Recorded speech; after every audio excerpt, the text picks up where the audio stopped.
We are back. We're talking about All Out. MJF and Daniel Garcia was a much better match than I thought it was going to be. The expectations were not as high as the resultant actual match itself. But, MJF is hard to have a bad match with that. It really is. And even Daniel Garcia, he's decent. Yeah, he is decent. Yeah. He just has the charisma. He has the charisma of a bologna sandwich. But at the same time, he's a good wrestler. Yeah.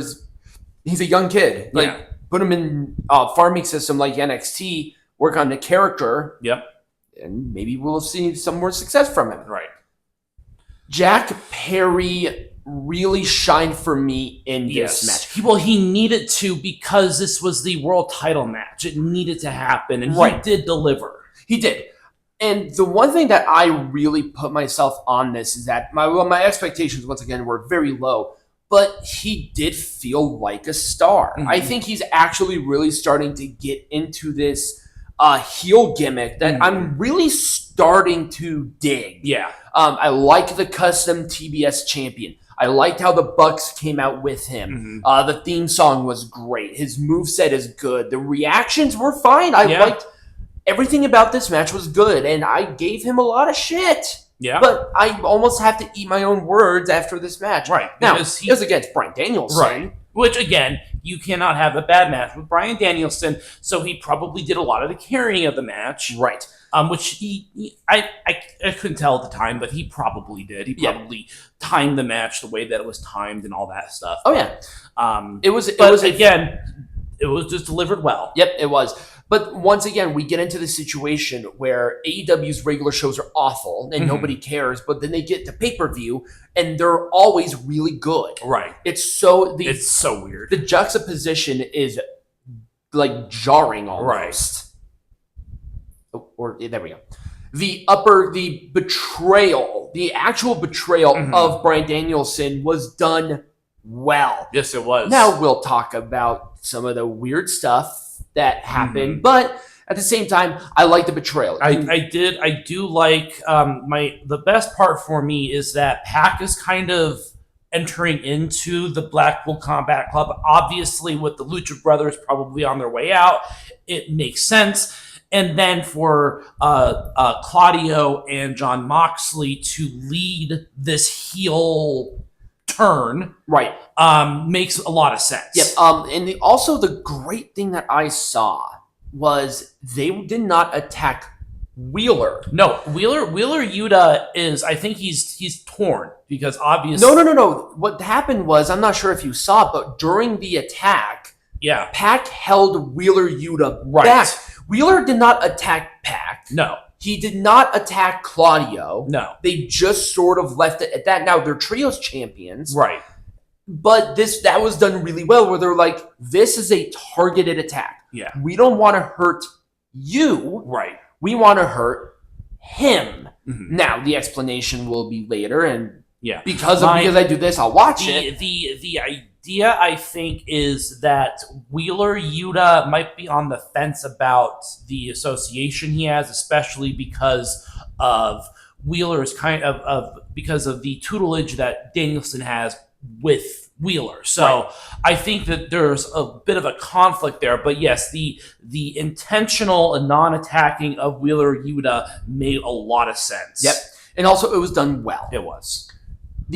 I love how AEW does the presentation of the lights out stuff. Mm-hmm. It always does feel like the show is over, and now we're getting to something where this is now. I don't like the referee doing like a pinfall. That was annoying, but at the same time, they always do this lights out thing really well. I love it. I think it's great. Now, I think it would be really cool if they did like this big promo package. People start filing out, and they do it in like the parking lot or something, and all the fans can stand around and watch it. I think logistically that would just be a nightmare. Probably, but it would be cool. Mm-hmm. Maybe do like a cage where people can climb up, but that would also not be a good idea. This match was very, very, very good. But again, Will Ospreay can't necessarily go wrong right now. Nope. He's definitely doing some of the best work, and Pac really showed how good he is. I mean, he's a valuable asset to AEW. He's a very good heel. Yeah. He's still very athletic. He still is. He looks believable. Right. He might be small, but the dude is jacked as shit. Also, kind of a cool thing. If Pac won this match, he would have won the double champions twice because he was the first double champion. Yeah. What were the titles that he held? It was the All-Atlantic champion, which was the international champion before, and the trios champions. Yep. And he would have held it twice. That would have been really cool if they did that, but it's Will Ospreay. They're not going to have Will Ospreay lose right now. No. With the good, we have to take the bad. All right.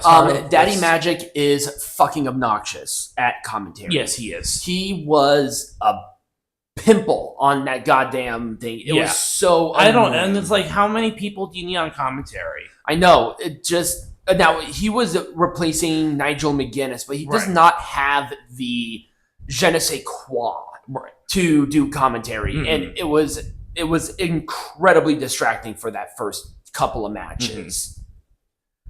Now we know the reason now that MJF is going to be going. Why did he have to win? Right. It didn't make any sense. Yeah, if you were going to do this where Daniel Garcia was going to attack him anyway, why not Daniel Garcia beat MJF? So the reason is because of the contract situation with with Garcia. That is the reason. They still haven't signed him? No, they still have not signed him to a new contract. Huh. So I think that was part of the reason. Interesting. That's just what I heard from the almighty dirt sheets. Yes. Also, the big curtain that MJF had that said "Thank me later" fell on the crowd. Yeah, not a good look, AEW. Because I mean, even though it might be a cloth, I don't know how thick that thing is. Yeah, it has to be it's probably going to be heavy as well. Yep, and that's sort of why that was sort of weird.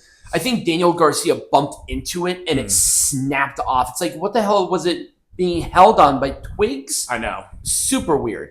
But the attack was very odd, at least at the moment, and Daniel Garcia losing was very strange. I think so probably would have been advantageous and better overall if Daniel Garcia still won the match.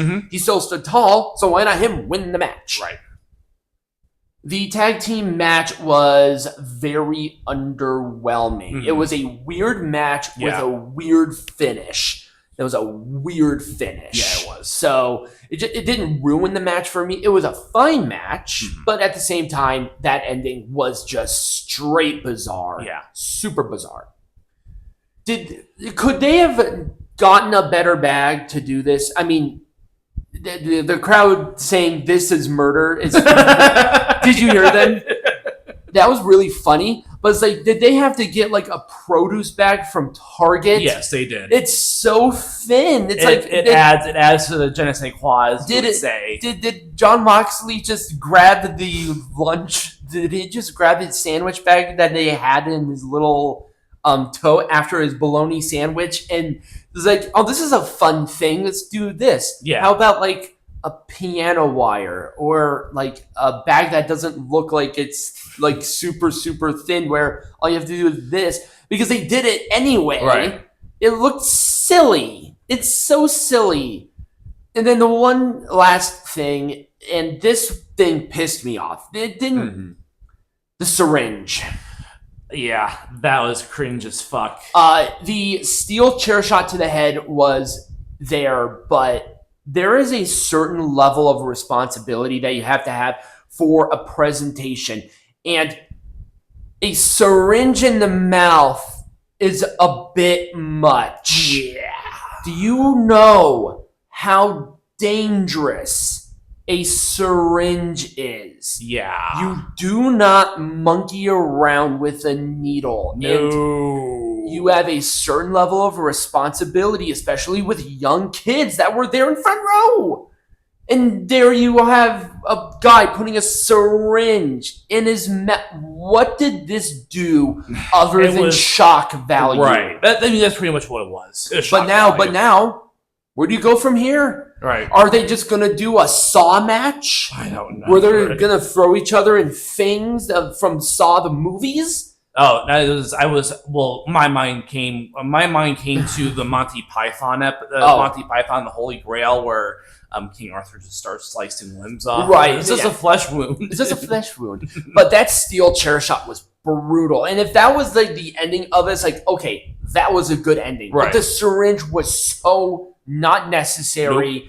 Nope. And there were quite a few people who were like, this is a bit much. And the rest of the match itself was fine. They did some spots on a cinder block, and it's like, okay, that harkens back to when Swerve used cinder blocks.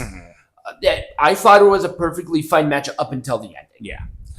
But Swerve is taking some time off now, so because half of the roster is taped up by that tape stuff.